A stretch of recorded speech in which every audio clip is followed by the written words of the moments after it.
Hello बच्चों, let's see this question. The energy absorbed by each molecule A2 of a substance is 4.4 into 10 to the power minus 19 joule and bond energy per molecule is 4.0 into 10 to the power minus 19 joule. The kinetic energy of the molecule per atom will be। और देखो बच्चों हमारे पास kinetic energy के यहाँ पे चार probable values दिए हुए हैं, ठीक है। चलिए इस क्वेश्चन को सॉल्व करते हैं बच्चों। सबसे पहले ये देखते हैं कि इस क्वेश्चन को सॉल्व करने के लिए हमारे पास कौन से की कॉन्सेप्ट की जानकारी होनी चाहिए। तो देखो ये जो सवाल है ना बच्चों, हमारे पास बेसिकली बॉन्ड एनर्जी के ऊपर बेस्ड सवाल है, ठीक है। बॉन्ड एनर्जी के ऊपर बेस्ड सवाल है, उससे हम लोग काइनेटिक एनर्जी कैसे रिलेट कर पाएंगे वो देखते हैं।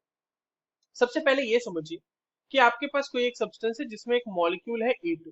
तो ये मॉलिक्यूल इस तरह से बना हुआ है जैसे कि A और A के बीच में एक बॉन्ड बना हुआ है। तो ये कुछ एनर्जी अब्सॉर्ब कर रहा है, ये ई एनर्जी अब्सॉर्ब कर रहा है और उस एनर्जी की वजह से ये बॉन्ड टूट रहा होगा और फिर यहां से आपको दो ए एटम मिल रहे होंगे, ठीक है। और इनके पास कुछ काइनेटिक एनर्जी होगी, काइनेटिक एनर्जी होगी। और यही काइनेटिक एनर्जी आपसे पूछा जा रहा है कि ये कितना है।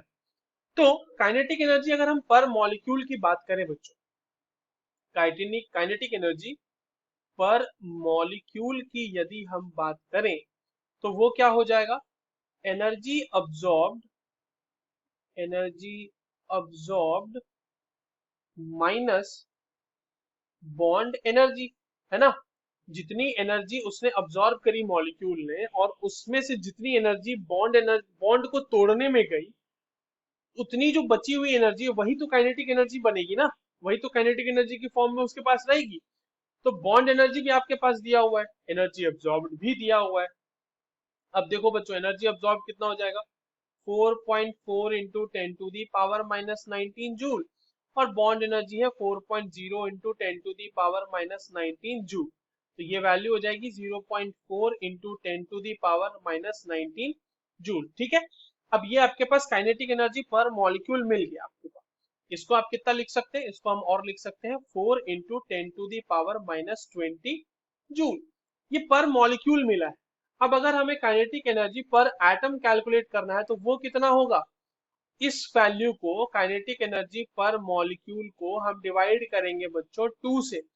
क्यों 2 से डिवाइड करेंगे, क्योंकि हमारे पास जो मॉलिक्यूल है वो डाई एटॉमिक है, यानी कि एक मॉलिक्यूल से हमें दो एटम मिल रहे हैं। तो ये कितनी हो जाएगी value, 4 into 10 to the power minus 20 joule divided by 2, that is equals to 2 into 10 to the power minus 20 joule. Hence the correct answer for this question will be option A. I hope you understood this well. All the very best.